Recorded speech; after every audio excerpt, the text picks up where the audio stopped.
Welcome to the Still Curtain podcast, powered by stillcurtain.com. It is Tuesday, January 27th, and Mike McCarthy is officially the head coach of the Pittsburgh Steelers. I'm Josh Yourish, joined by Fansided's Mark Powell and Still Curtain's Shayne Kubas to dive even deeper into the Mike McCarthy hire, look at Art Rooney II's flawed process, together McCarthy's staff in Pittsburgh. Mark, we haven't heard from you. Shayne, you jumped on with me on the instant reaction show with myself and with Tommy Jaga, of course. And Mark, we've got to get your thoughts. We've seen them in writing, but we got to get them in video and audio. What do you make of this hire? We start with you. Okay, so this news dropped, and I think I messaged you guys in the chat. This news dropped on me. Saturday was my wife's birthday, so we went out. What a birthday gift for her. Yeah. We were out. We were actually on the north side, like I could see the stadium from where I was. And we were at brunch, and I get this little push notification from Adam Schefter or whatever saying that the Steelers hire Mike McCarthy. At first I thought he was hacked, but then I realized he wasn't hacked. And I was like, that's when you know the hire's awesome, when you think that the insider may have been hacked or something. My first thought was, can I run to Acrisure from my brunch and stop this deal from happening? Yeah, that was my first thought. I think that was a lot of people's first thought, was just this is not what we signed up for. Had some time to kind of reflect on it a little bit. I think most Steelers fans have had to. I don't want to sit here and just say Mike McCarthy is the worst coach of all time. Like, I don't think that's what anyone is really saying, right? No. But we all had a certain type of head coach in mind, right? That we wanted the Steelers to hire, that the Steelers gave us reason to expect that they would hire based on their own candidate pool. And then he just doesn't really fit that type. So, if the Steelers were this interested in McCarthy, and, we'll get into his flawed process a little more, but I was just, it's odd because it didn't feel like they had a lot to, I guess, compare him to. It's like they had a lot of these guys outside of Brian Flores and maybe a few others, but most of the guys that they were, I guess, connected to would have been first-time head coaches, right? Mm-hmm. And so if you're this interested in Mike McCarthy, you should be comparing him to other guys who have been head coaches for a long time before, like Stefanski, Harbaugh, even Brian Dabble, even Cliff Kingsbury, guys who have done it before. I would have at least understood that process a bit more. But it seems like they talk to all of these would-be first-time head coaches and then talk to Mike McCarthy and just kind of leaned into something that was familiar to them, Mike Tomlin-esque, dare I say. And they just, obviously I know that they're different coaches, but they're similar in terms of how long they have coached and how long they've been in this league.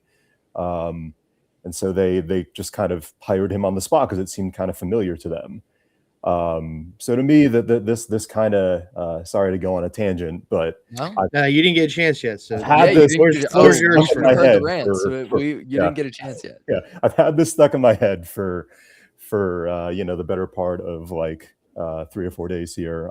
But I think it just it doesn't suggest to me that ownership is really open to change, and I think that's something that we've discussed kind of in detail, and it's kind of something I've harped on for a bit. I feel like Tomlin might have been, he obviously, I think we're all happy that he moved on. I think he's happy that he moved on, frankly, but I think he was kind of a symptom of the Steelers sickness, but maybe not the root cause. I think a lot of that starts at the top, and things like the NFLPA report card that I've brought up now for 3 straight shows that I've been on. The signs have kind of been there that, it's just, I feel like the whole organization needs a bit of a revamp. I don't really have the answers to how that happens, but that's my long spiel. Shayne, do you have any other thoughts, like things that have come to mind and people have talked about is the amount of coaches that, their Super Bowl win, and this includes Mike McCarthy, have come within the first 5 years of their coaching career. And I believe no coach has ever won a Super Bowl with 2 different franchises. I believe that's true. So like, this doesn't scream a lot of optimism, a lot of championship optimism. Do you have any other thoughts since we've been able to digest this a little bit and sit with it? Has anything changed for you, or are you still in the same spot? I'm still in the same spot. I think I would have to go back and spend more time like thinking about it before I fully commit to what I said on the reaction pod, saying that it's probably the worst hire when you factor in the situation in the last decade. Like that's what I specifically had to say about it as like an overall thing. I think there's probably someone out there that was like so bad of a hire. Like even if you Urban Meyer is kind of but that's probably the one. But like that also was not that panned at the time until they saw that he was the worst person on the planet, basically. Yeah. So that's one of those things where it's like, yeah, in hindsight, yes, absolutely. There's going to be way worse hires in hindsight than McCarthy. But I think in the moment that it happened is kind of what I mean there. But yeah, like this is at least some people spinning optimistic views of that. And I feel like there is very little to almost no optimism. The only optimism I see about McCarthy is like, well, they'll probably still be in contention. And that's the problem. That's not that shouldn't be optimism, right? Like you got guys like Bill Cowher out here saying like, oh, like, and I listen, love Bill. Stop, man. Don't front for this organization. You don't have to do it.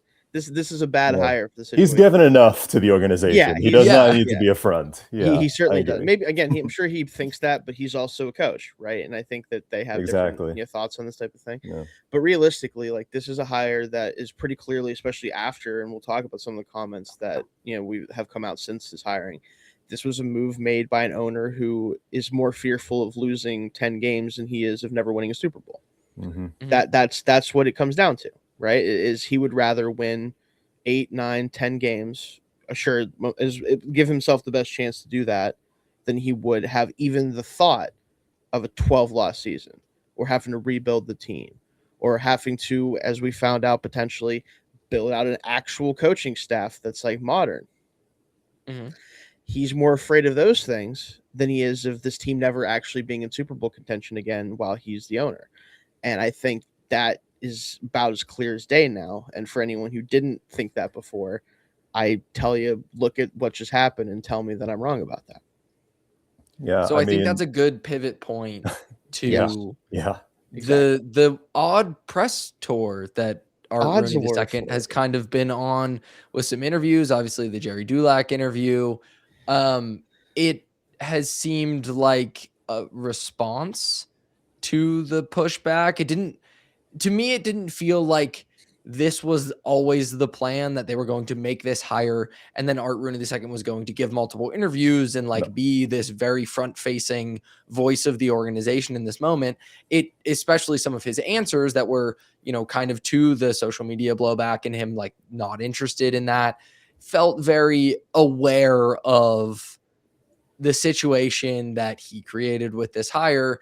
And I feel like, everything there was kind of somewhat damage control. Like maybe that's not what they would categorize it as, but that's what it looks like from the outside in.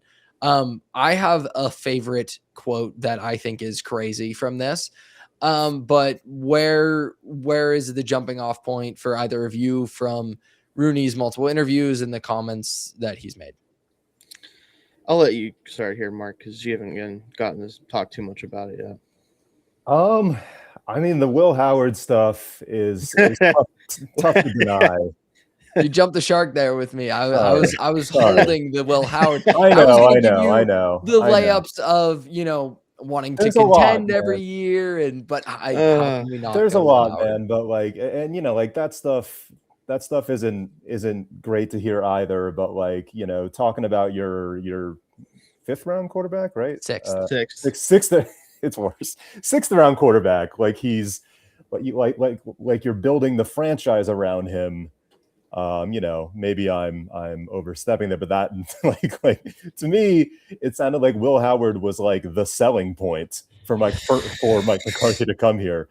And that to me is all kinds of concerning. And I'm not even saying Will Howard's going to be a bad pro. I don't know this. Maybe he could be maybe he could carve out a nice career for himself somewhere. Seems like a nice dude. So like, I'm not trying to dunk on him here, but like, yeah, man, I don't know. Yeah. Like all of those quotes really. But yeah, I don't know. I'll let you guys go. I'll read the Will Howard. I'll read the Will Howard excerpt here. Quote. Yeah. This is from Rooney in his story, Jerry Dulac story. This is Rooney speaking. Quote, "We had pretty good feedback on Will Howard being somebody that people would like to have an opportunity to work with. So the discussion really was about, we have a young quarterback on the roster that people like the upside, and whether it's sooner or later, I think people are looking forward to working with him." Hogwash. There's just no way. And so after this, there was a Tom Pelissero of NFL Network report that Mike McCarthy specifically is a big fan of Will Howard and is intrigued by his upside.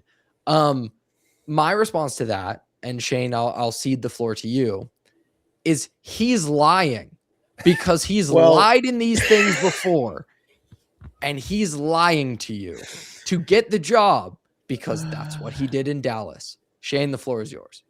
Well, see, that part of it is probably true, but I also think that it's funny that would even impact anything if he lied about that. Like, if you went into the interview with the Steelers and said, like, "Oh yeah, I think Will Howard's going to be really good," they should have been like, "Okay, that he was the 6th round pick and didn't play last year and literally didn't even get to like even practice that much because he was hurt." That's your selling point, is that you think you can make him the starting quarterback. It should be disqualifying. Yeah. I don't even know if it should. I think it should just be like, that'd be cool if you could do that, but also I don't really care about that. Yeah. Like, that's irrelevant to our planning. Yeah. Like, that's just that whole quote. And I'm just like, huh. The only positive about that is that maybe it does mean that he's not going to bring Aaron back with him. Yeah. That would be objectively a good thing, regardless of what it means for anyone else. However, again, as I said a second ago, hogwash, complete nonsense. This is not the reason you should hire anyone for anything. No offense. This is not meant to be mean to Will Howard. I don't know if he's any good or not. We haven't seen him play in the NFL. No idea. I would say he's probably a backup and maybe a good one. Honestly, I think that there's reasons to believe that's the case, or could be the case, I should say. Anything beyond that is just fantasy currently in this moment. And the whole idea of like him being, and this is another quote from Rooney. I'm not going to say the exact quote because I don't feel like looking it up right now. It's not worth my time. Frankly, Art, sorry.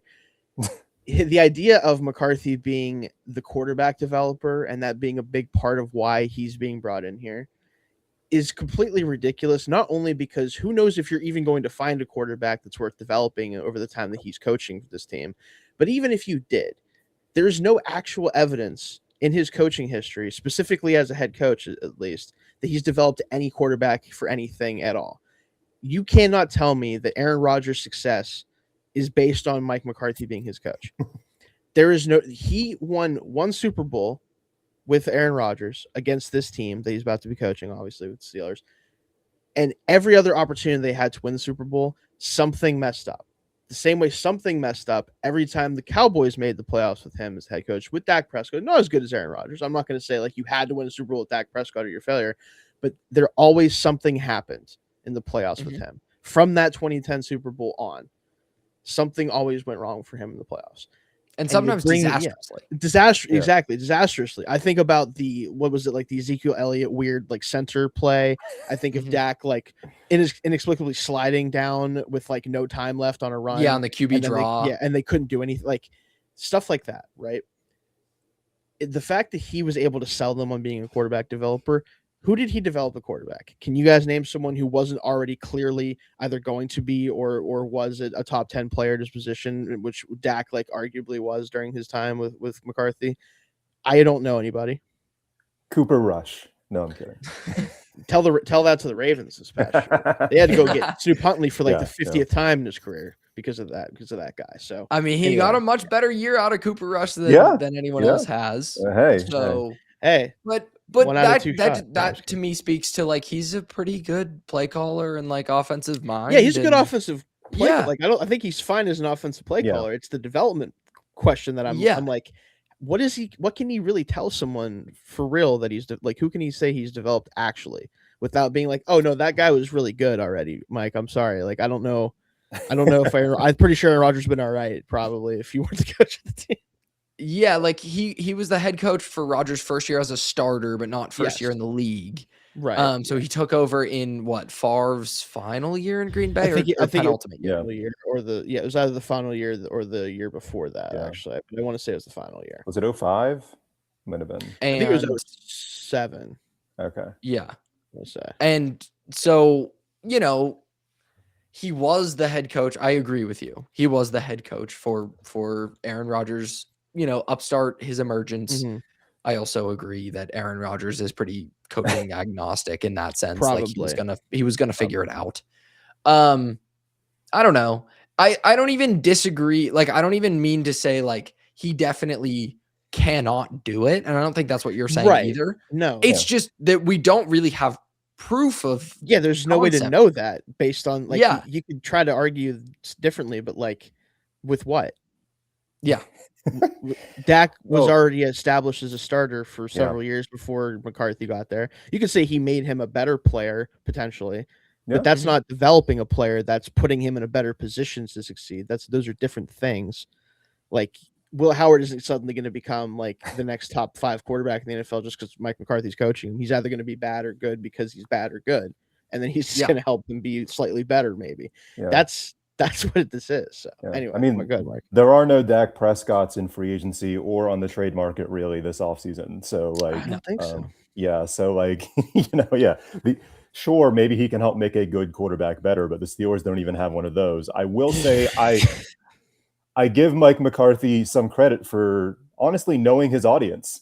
I think it speaks to how far gone the Steelers are when it comes to, I guess, developing the most important position in football. That he just walked into that interview room and said, "You don't have this. I can develop it." And nobody questioned him. They were just like, "Oh yeah, totally." That was enough for Art. He was fine with it. Yeah. He was like, that's all I got to hear. I don't care about these Rams guys. We don't even need to talk to them a second time. and to the like Will Howard of it all and McCarthy being intrigued by Will Howard. Right, because like the Art angle we've kind of covered. Yeah. We've talked about this and like we've kind of danced around like kind of refusing to address this, but now it feels like it has to be addressed. Yeah, it does. I don't see an NFL starting quarterback there. I don't see the tools. We kind of talked about this a little bit on the instant reaction, Shayne. Like, there is just a physical threshold you have to clear to play this position at a very high level as a thrower. And like, he is somewhat athletic and stuff, but like as a thrower with your arm strength, accuracy, things like that I just don't think I don't think he's ever going to clear that bar as a thrower. And so to me, I'm just not interested. I think maybe again, he could be a serviceable backup, but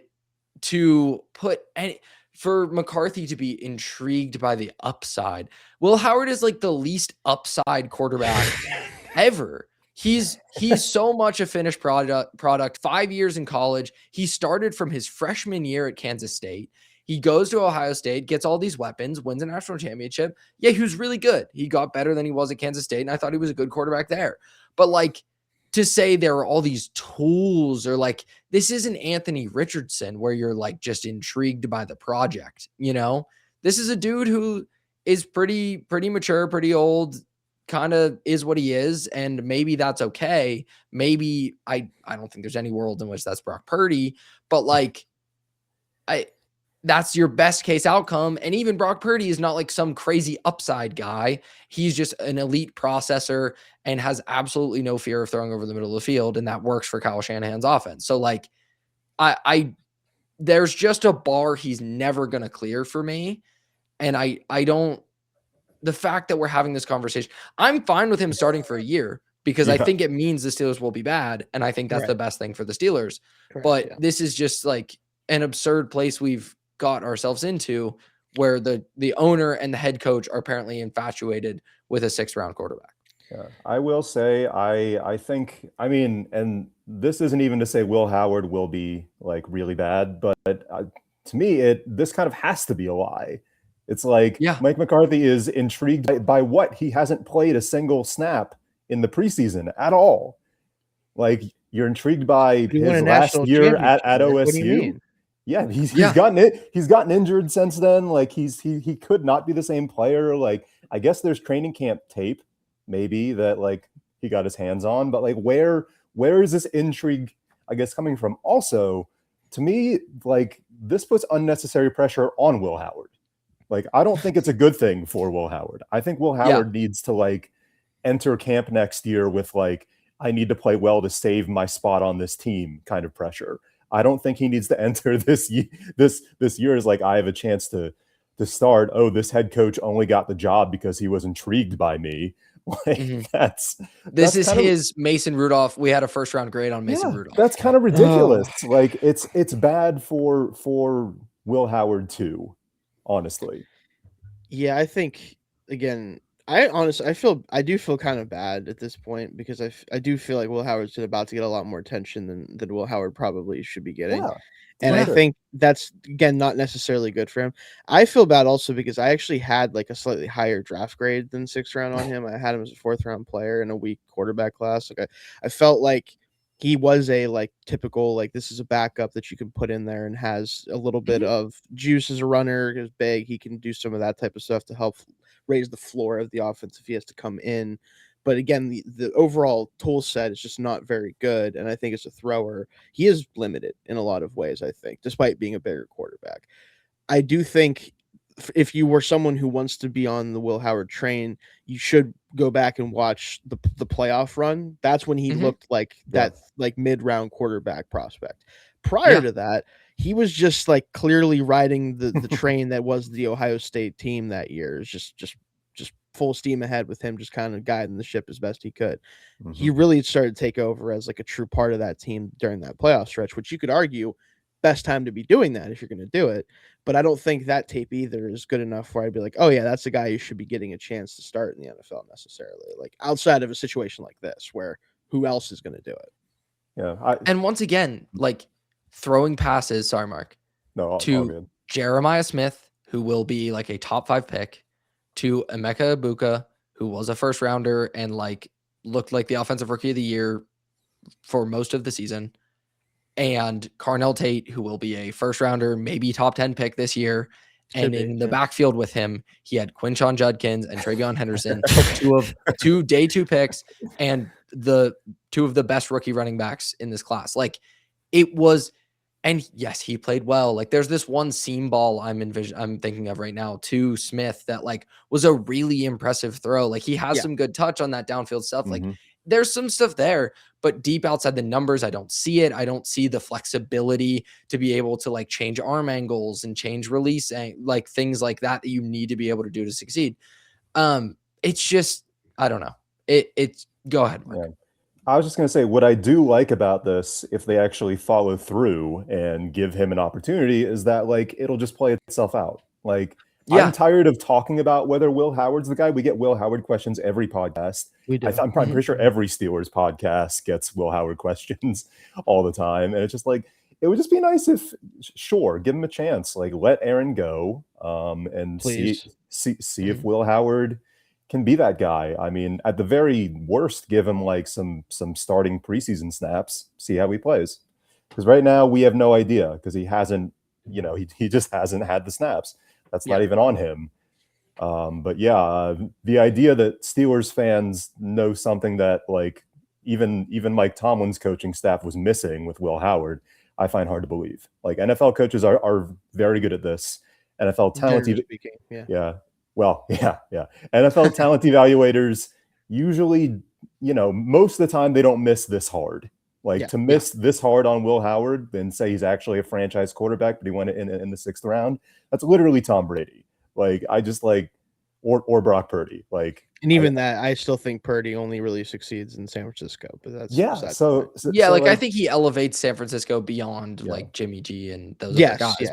But still, I mean that like he also else, wouldn't have gotten the chance even as a 7th round pick anywhere else probably. Like because Shanahan's like, I don't care who the court. Like I'll play Nick Mullins. I don't give a crap. He'll play Will Howard. He probably honestly probably would have played Will Howard. Hey, Mac Jones maybe.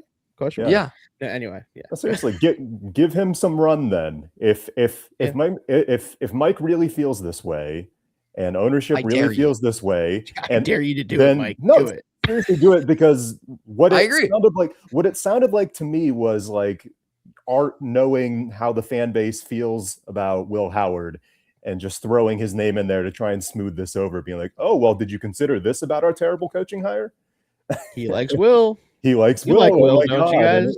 Yeah, he's a Yinzer. He likes Will. Oh my God, you have to enjoy it. Like, no, like that. So, yeah, sure. I dare him then. Truly, I do. Everything about this hire, before we move on, feels like it is Art Rooney II appealing to the, like, I don't want to say lowest common denominator. But it's true, though. It's true. Like, truly the most Steelers colored glasses, Yinzer till I die, swaddled my baby in a terrible towel, and the Steelers can do no wrong. Steeler fan is who this hire is for. And I don't even know that like those people are jumping for joy over Mike McCarthy. Like, no, but they're willing to accept it. Because they're willing to accept whatever the Steelers do to them as great because they're the Steelers and we can't question them. Yeah. And I don't understand, like, that part of the fan base is never going to leave you. So if that's who you're trying to placate, why? Yeah, why bother? Do whatever you want. Who cares? They're gonna show up. Yeah.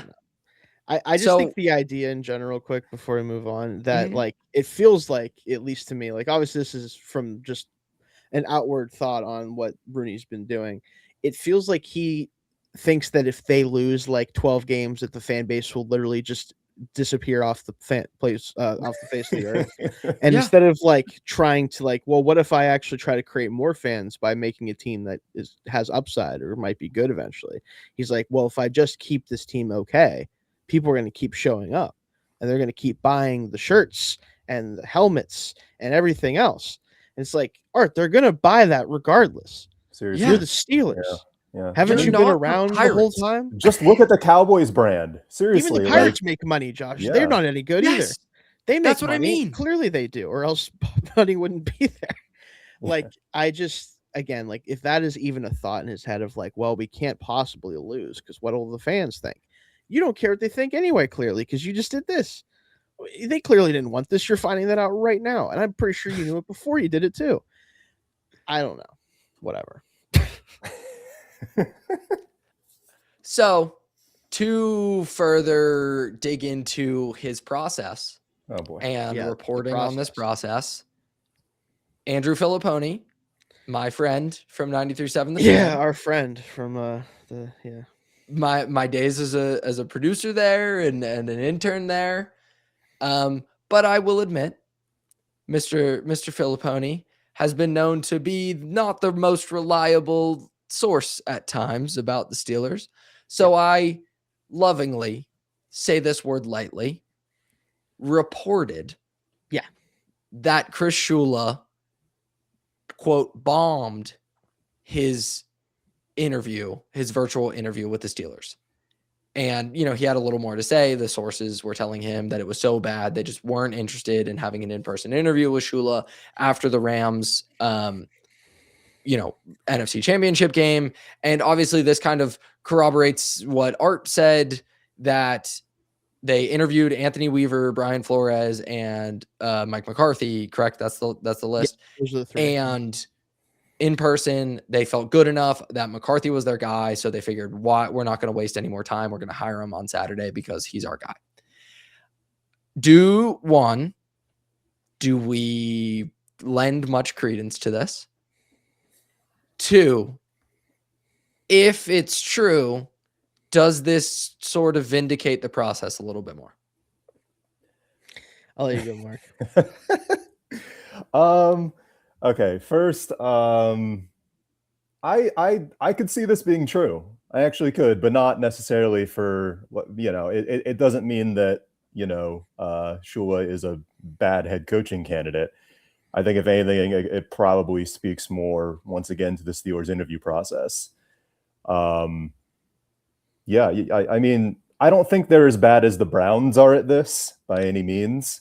Like with written tests or whatever college essay crap they're trying to get them to. That's a whole other conversation. But like based on the 3 guys that they thought were good enough to get in-person interviews and the guys that did not, it speaks to me like there's a disconnect there. Either way, even if he didn't come off well in the whatever Zoom interview that they did, one of the major themes around the NFL with these job openings is that you don't really get to know a guy until you bring him into your building and you show him around the city and all that. The same can be said of guys who maybe make a bad first impression. So I don't know. My biggest thing is they had nothing to lose by just waiting till Monday. No one was coming after Mike McCarthy.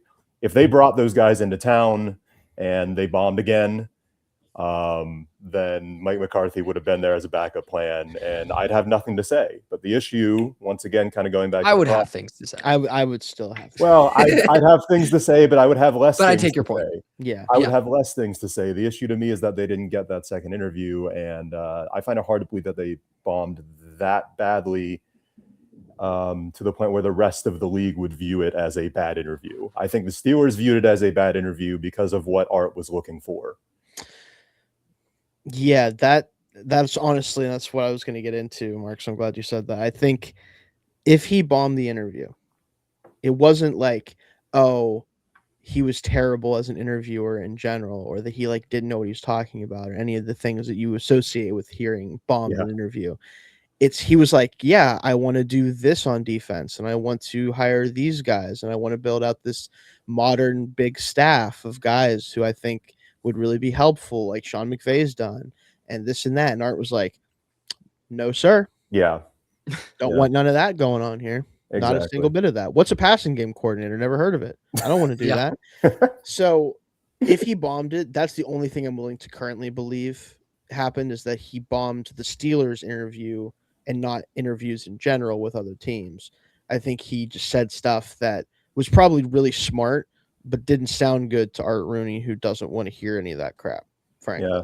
That's kind of what I think is most likely here, if that's what the reporting is. Now, again, does that mean that he should have been the coach over X person, whatever? Maybe not. But the fact that they didn't wait for guys like Nathan Scheelhaase, they didn't wait for Clint Kubiak potentially, even show any interest in him. This process was always going to be bad as soon as McCarthy was hired. No matter what they did, if he was hired under any circumstances, I would have viewed the process as a failure. But especially doing it when it was an unforced error. You didn't have to do it when you did it. No one was hiring Mike McCarthy, folks. I'm sorry. Yeah. Anyone who thinks that that's not the case, or anyone who thinks that he was lining up jobs and the Steelers were the first one to offer him a job, that didn't happen. I promise you. There's a reason why guys don't usually get third head coaching opportunities.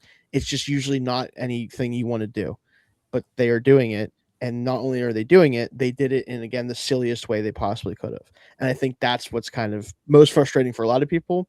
For me, it's not even really the most frustrating thing. It's the fact that he's the coach to begin with, but it makes it all the worse knowing what the process to get there was. Yeah, this is also just a classic Steelers leak after the fact too. I actually think, I think Filipponi's reporting, I'm sure he got it from a Steelers source. Well, yeah. They're bad. He was bad. Sorry. Yeah. Someone within the Steelers heard the outside noise and was like, how can we try and make this right? And so they threw Shula under the bus. Maybe. That's kind of what it seems like to me, at least. I lend some credence to the idea that maybe he wasn't a good interview, and maybe he isn't even that great of a head coaching candidate. Sure. There were reports coming out of LA before like early stages of this that were basically, if you want the next Sean McVay, it's not Shula. Your best chance is Scheelhaase. For sure. And like some of that is he's an offensive guy, whatever. But I think there is something maybe there that Shula, I don't know, he's, great coverage disguises and things like that, but maybe he's either not ready or just isn't that type of guy. Defensive coordinators to me tend to be skew that way a little more than offensive coordinators, where they're a little more siloed, like, Dennis Allen types or Vic Fangio types or whatever. I don't know. I definitely think that's possible, but I also think, again, to your point, Shayne, any process that led you to hiring Mike McCarthy is just not a viable process. It's a failure. And especially for the Steelers specifically. Especially for the Pittsburgh Steelers. Yeah. And yes, this coaching cycle got wonky with the Ravens and the Bills. And the Bills didn't end up with a home run either. They just, reports today, they elevated Joe Brady to head coach, which, we can have differing opinions on or whatever. It's fine. Yeah, it's fine. Keep the offense the same. You have Josh Allen. Like, I don't know, take another crack at it. But my thought is, like, you're one of the most coveted jobs in sports. Should be.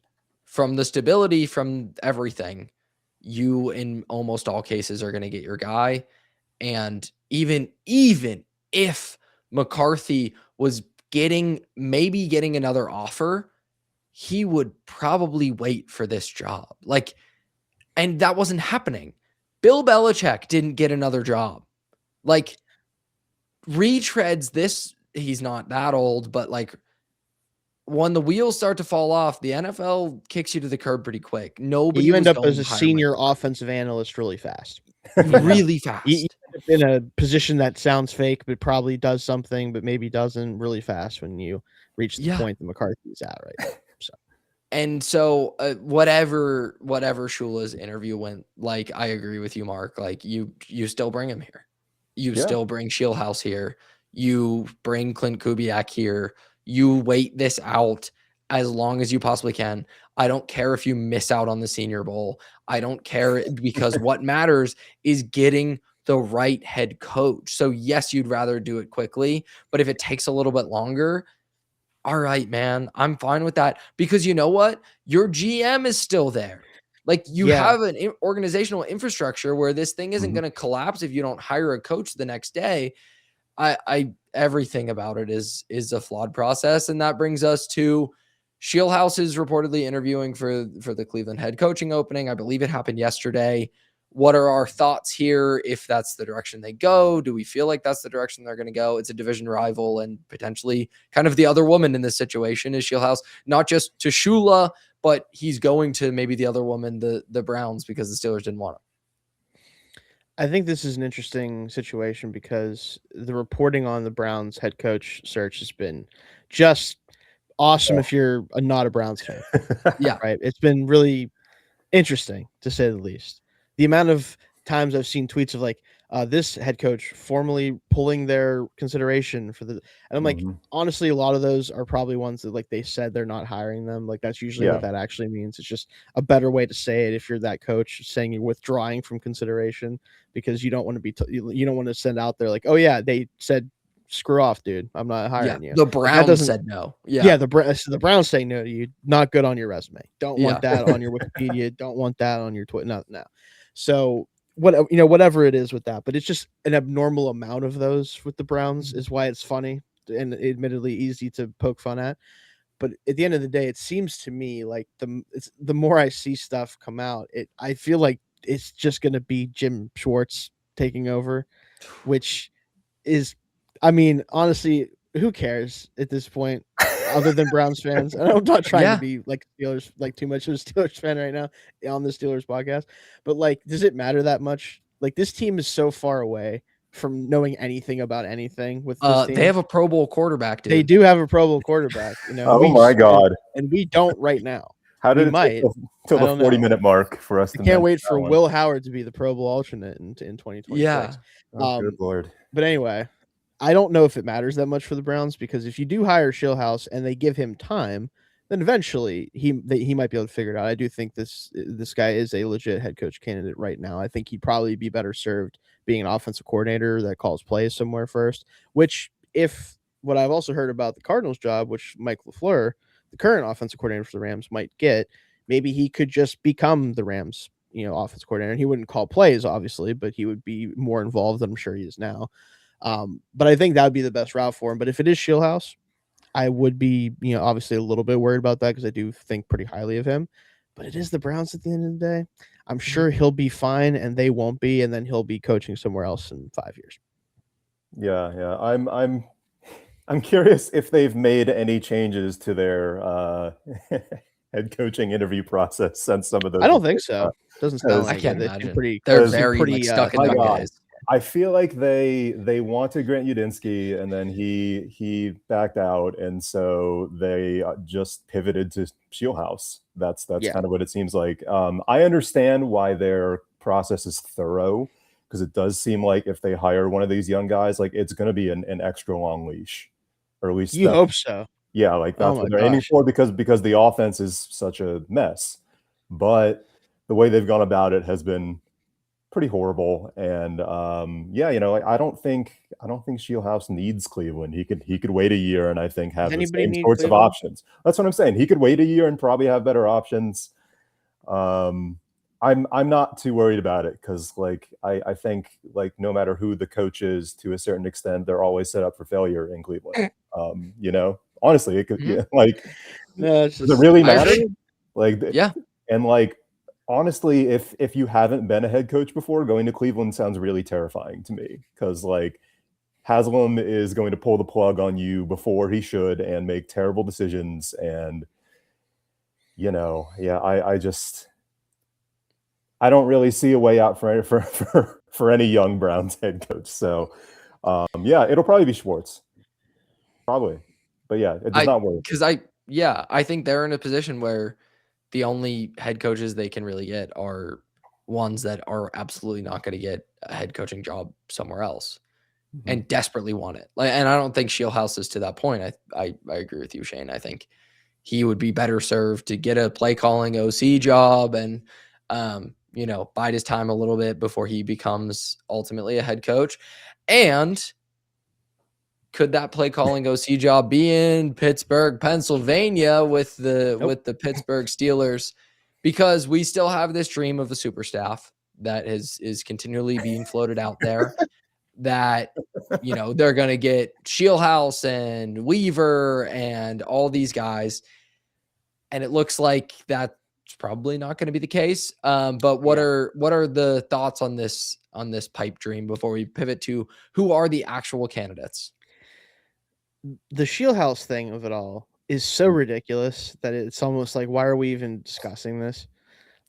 He wouldn't be the play caller if he came here. Yeah. McCarthy's going to call he's going to call the plays. He could hire Sean McVay to be his offensive coordinator. He's still going to call the plays. That's what he's going to do. Why would he come to be an offensive coordinator for someone who's going to call the plays anyway? That doesn't make any sense. That one isn't Sean McVay. Literally, because he's not. Yeah, if he's the offensive coordinator for McVay, you just get to be a head coach at some point, no matter what you do. So it doesn't matter. With McCarthy, you're not going to have that same pull because of that. So that one's ridiculous. The Weaver thing, sure, but he's probably going to be the. I think is he still the DC candidate for the Ravens potentially, or did they hire someone? I forget. I've been struggling to keep up on all the. I think the Giants might have actually hired Denard Wilson. Is that who they hired for the DC role? Maybe. It's at this point, there's too many things flying around. Point is, I don't think Weaver's going to come here either, but if he does, that would be fine. I think he's a solid defensive coordinator. I don't know if that's my dream defensive coordinator, but he would be a good one.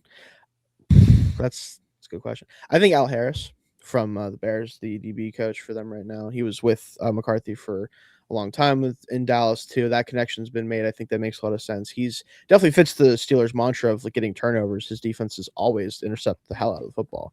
So I think that would make a lot of sense. He was still I don't know if I'd call him a younger coach because he already played in the NFL for a long time and then became a coach. I think he's in his 40s maybe at this point with Al Harris. But he would be a good pickup, I think, too. Patrick Graham, maybe getting him out of the Raiders. That's also been noted as a possibility. But yeah, I don't know if Weaver would be like the slam dunk hire necessarily. Yeah, I mean, I am team Al Harris right there with you, Shayne. I actually wrote that one down. I've been a fan of his, dating back to his Dallas days with McCarthy. Actually, it's like, he does very much emphasize like the turnover, I guess, approach as DB's head coach. Like obviously guys like Trayvon Diggs thrived and Bland and whatnot. I do think I was pretty impressed with what the Bears secondary, I guess, did accomplish this year with him, considering kind of like the lack of, there's some guys back there, but like it does feel like Al Harris helps those guys take a next step. What I'm afraid of is that the Steelers will feel the need to hire like this like former head coach DC that can take over that side of the ball entirely because McCarthy's doing this, pretty much handling the offense and the play calling, and they'll miss out on someone like Harris. That's probably the more likely route to go. Yeah. So like I could see, I could see Anthony Weaver just because he nailed the interview process by like all accounts, and teams do like to do that where they'll bring someone in as a head coaching candidate, but they'll have like a backup plan in mind and be like, well, if this doesn't work out, we can, hire him as DC. So he wouldn't be bad either. I'm all for that, but yeah, I would love to see like a young guy get a chance because, given McCarthy is 62 years old, you have out, if you hire Al Harris and he thrives and McCarthy is, probably there 5 years tops, maybe that works out as a succession plan. I think that's thinking too far down the road, but it is something that popped into my head. So reportedly, it seems like Patrick Graham, as you mentioned, Shayne, is kind of emerging as maybe like the first candidate. I don't know if like the number one or whatever, but he's kind of the name being floated. He spent a year with McCarthy, I think, on his final staff in Green Bay. So there's a slight connection there. Former Raiders defensive coordinator. He's bounced around. He's been in multiple different places. And then Lunda Wells, the tight ends coach for the Cowboys. Yeah. The Steelers are reportedly set to interview him to be their offensive coordinator. Kind of a off the wall name a little bit, but he was there with McCarthy and he started with the Cowboys in 2020 and then also interviewed for the Commanders OC job, which makes sense. Dan Quinn was there as well. So it seems like people who have worked with Wells like him a lot and see some real upside there, especially if he's not going to be a play calling OC. I don't know that I have an objection to it, right? We can look at the Cowboys have done a good job developing tight ends, but like sometimes I don't even know how much to index on something like that for a guy who's going to become a coordinator who isn't a play caller, who wasn't a play caller. I don't know. It just seems like there's kind of a lack of information. But that seems realistically where we're more likely to head than a Scheelhaase dream direction. Right. Yeah. And I think like the Wells hire, like, again, that's the offensive coordinator for Mike McCarthy would only matter to you if you think that he could hire someone who could eventually succeed him, which is probably not going to be the case realistically, because whoever he hires is not going to be calling the plays. They're going to be helping in other ways. And if Wells can do that, that's fine. Right. Like, I don't think there's anything wrong with that.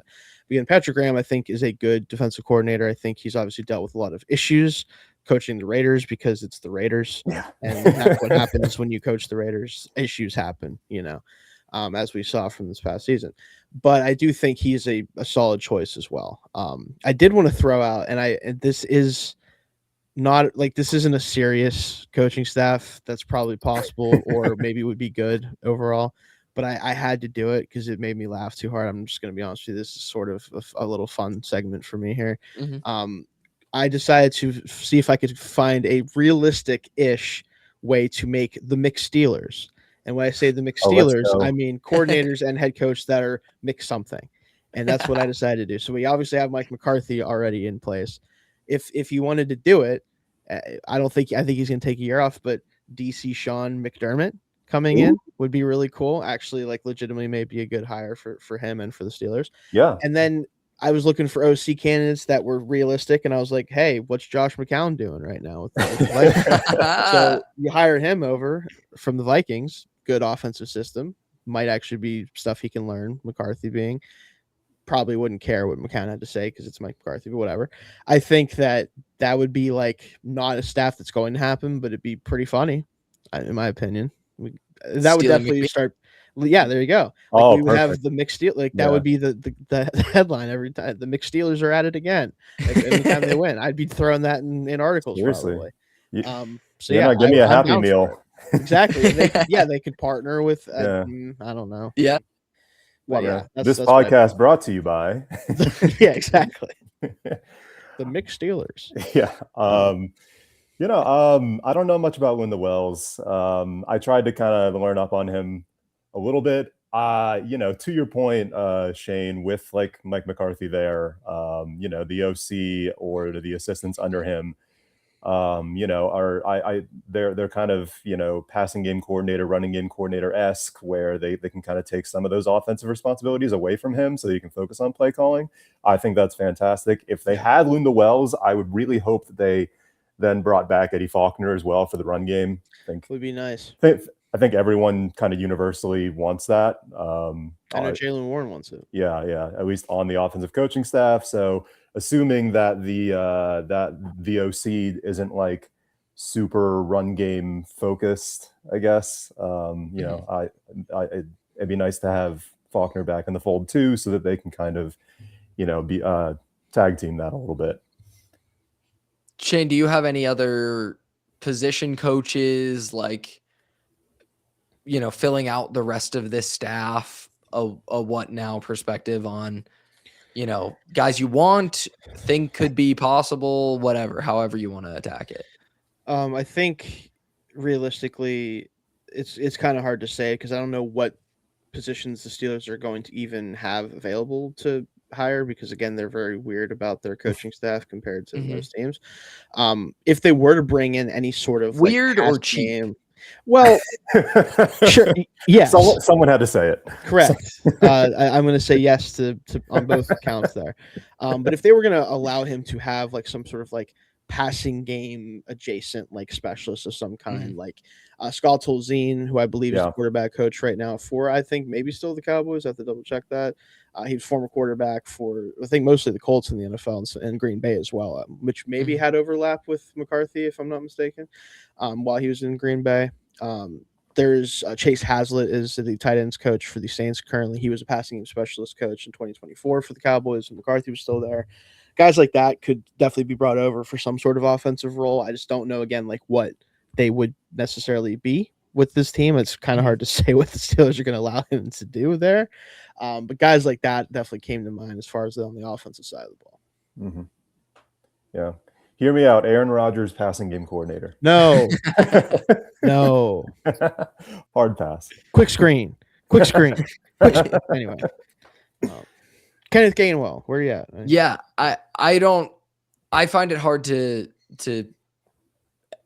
participate in such an exercise as well, which is why I kind of deferred to you on that one, Shayne. I don't know, Mark, do you have any other thoughts? You had Eddie Faulkner thoughts in the chamber. Do you have any other position coaches, or do you want to just go to like your predictions for OCDC? Because I feel like we should all submit like a prediction of what at least that aspect of the staff is going to look like.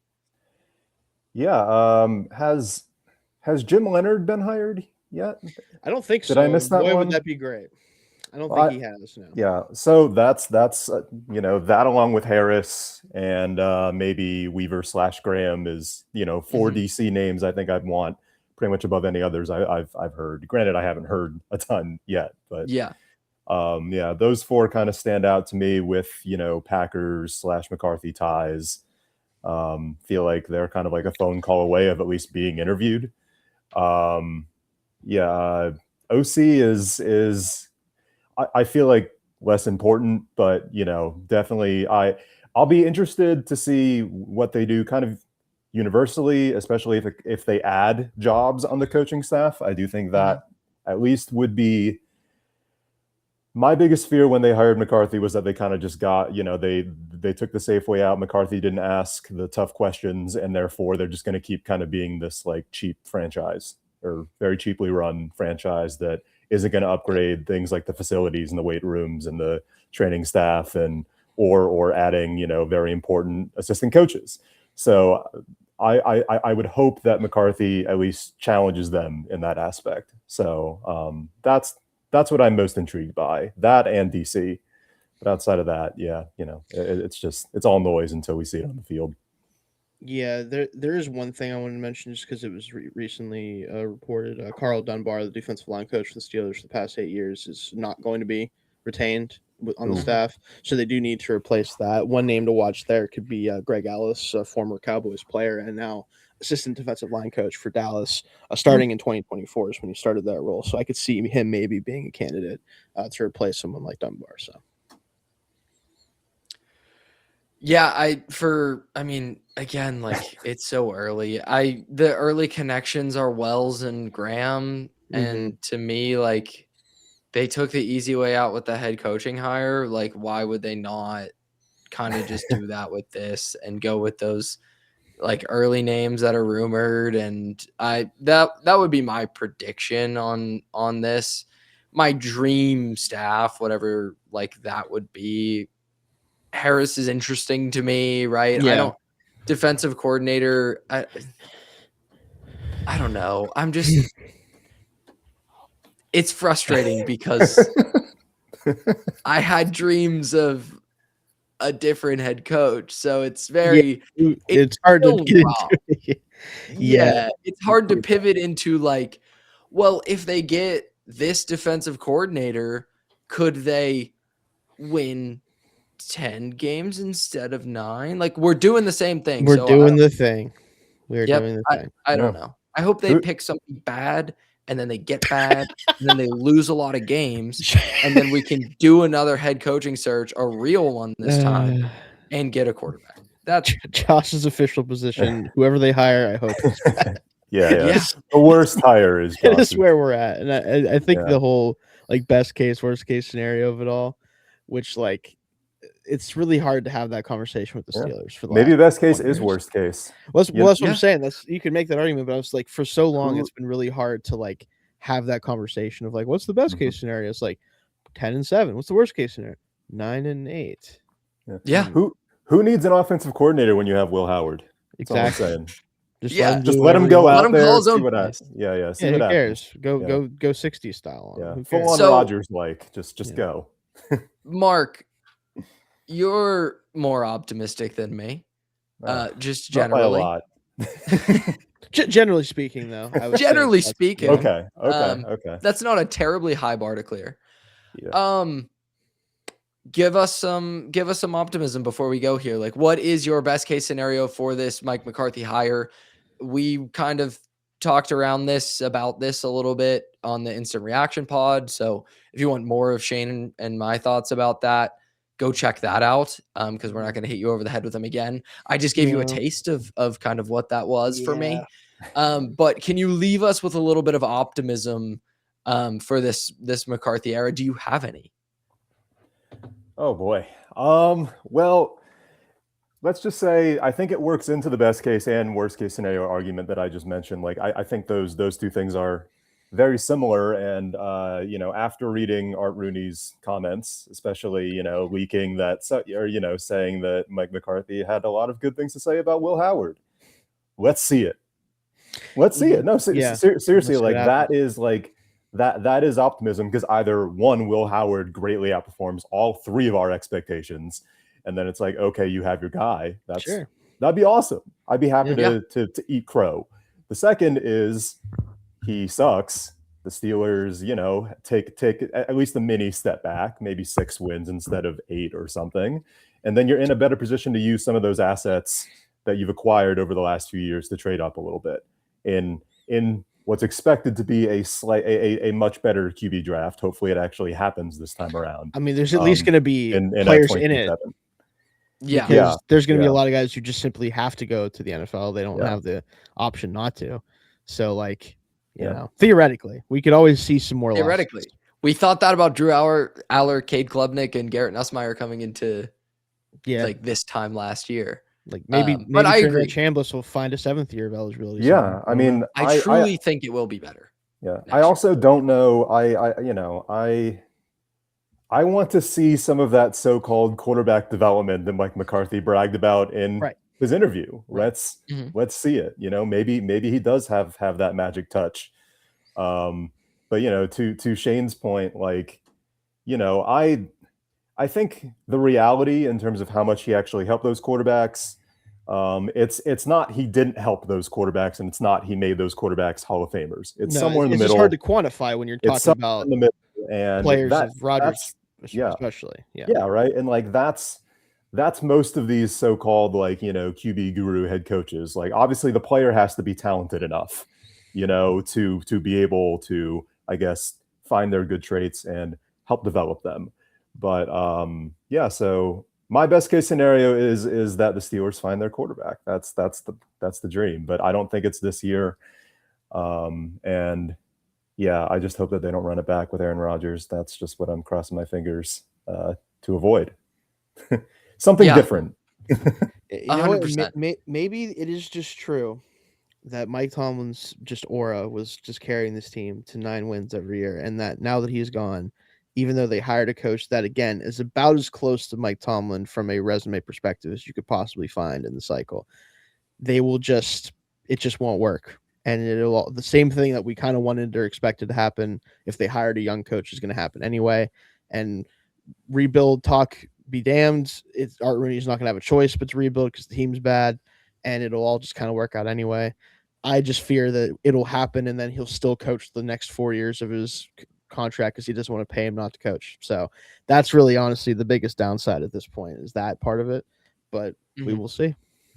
The 5-year contract aspect of it was a little it's standard, but it's also like 62. So like I don't know. Yeah, I was like because I think I was clinging to the hope of where they're actually secretly going to rebuild. They're going to make Mike McCarthy wear it. Really just wear a couple bad ones. It won't get too ugly like with quarterback stuff. If you get a young one, make him wear 2 bad seasons, regime change for the second year of the quarterback, which is not always the cleanest thing ever, but like whatever. And then you go forth with a young coach on maybe what's a better hiring cycle on the offensive side of the ball. That is my ultimate, probably best case scenario. So the 5-year contract kind of made me go, ooh, they're not going to pay. We're not done after 3 for sure. I think we're 4. Seeing 4 of this thing for sure. Yeah, 4 might be the best case scenario for how long he'll coach. Like if you want him to not coach this team, you're probably waiting 4 years for that to happen. Oh my God. Yeah. I mean, just it out there, everybody. If 4 years is a long time to wait. Yeah. Yeah. It is. If this goes poorly, I guess whatever. If this goes poorly, my one hope is that Dan Rooney II, right? Was Junior, I don't know. Junior was there's too many. Was in that room. Yeah. He was in that room. He was part of this process. He will see, and I think understand why this went so poorly if it does go bad. Yeah. And therefore, when they are in this position again, perhaps in the not so distant future, he can act on that. He'll have a greater influence within the organization. I think we're all kind of tired of Art's BS, whatever it is that he's doing. Yeah. And I think a younger generation of owner will be able to learn from that. So maybe. Yeah. I think that's what's so scary to me about this. It's not funny anymore. What?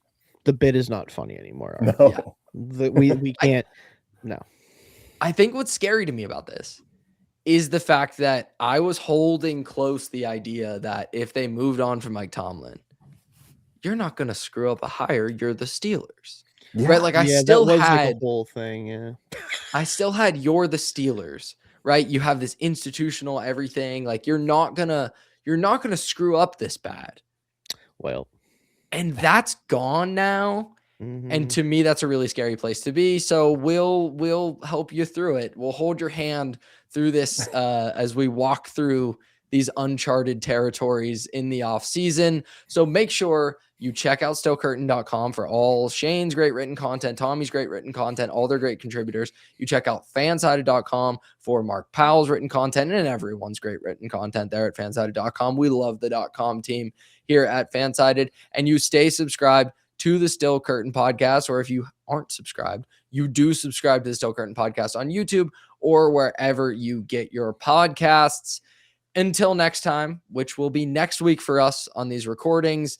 For Shayne, though, he'll be back tomorrow with Tommy for their midweek show. We'll likely be back next Monday for our show, the three of us. And until then, as always, go Steelers.